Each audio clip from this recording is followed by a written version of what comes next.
Mga showbiz saksi, nasa Pilipinas ngayon ang Hunger Games actor na si Liam Hemsworth para sa ilang commitment. Nasa bansa rin Stairway to Heaven star na si Park Shin-hye na tuwang-tuwa sa mainit na pagtanggap sa kanya ng mga Pilipinong tagahanga. Narito ang report.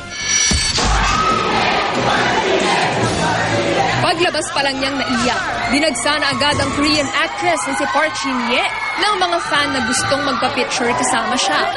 Game namang nagpaunlak ang aktres na first time daw sa Pilipinas, kaya kagabi pa raw hindi makatulog sa kaba.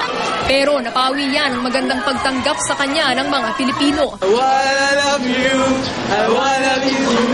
Ang ilang tagahanga idinaan pa sa sayaw ang tuwa nang makita ang idolo na unang sumikat sa Korean novelang Stairway to Heaven.